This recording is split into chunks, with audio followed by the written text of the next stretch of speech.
আসসালামু আলাইকুম। টিএস প্রোগ্রামে সবাইকে স্বাগতম। সবাই কেমন আছেন? আশা করি সবাই ভালো আছেন। আজকে আমি আপনাদের সাথে শেয়ার করব ট্যাংরা মাছ কীভাবে ভুনা করতে হয়। তো চলুন দেখে আসি কিভাবে ভুনা করতে হয়। এই যে আমি চুলায় প্যান বসিয়ে দিয়েছি। এখন আমি হালকা করে একটু অয়েল ঢেলে দিই।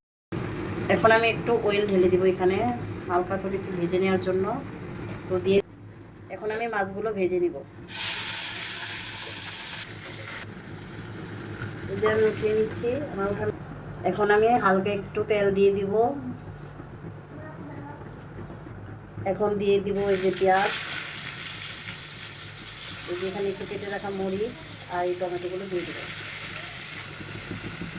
হালকা নেড়ে চেড়ে ভালোভাবে একটু ব্রাউন কালার করে ভেজে নেব।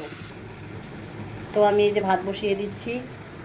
যে দেখুন আমার ভাজাটা প্রায় হয়ে গেছে। এখন আমি এটার ভিতরে মশলা দিয়ে দেবো। একটু হলুদের গুঁড়া, এই যে দিয়ে দিব একটু লঙ্কা গুঁড়ো, এই যে দিয়ে দিব স্বাদ মতো লবণ। এখন আমি দিয়ে দিব হালকা এই যে রসুন বাটা আর একটু জিরা বাটা। এই যে দেখতে পাচ্ছেন এখন মশলাটা কষানো শেষ। এখন আমি হালকা করে একটু পানি দিয়ে দিব।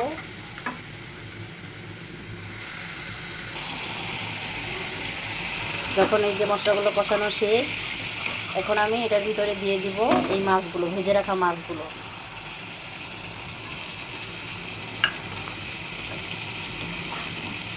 তো দেখতে পাচ্ছেন আমার রান্নাটা খুবই মজা হবে মনে হচ্ছে।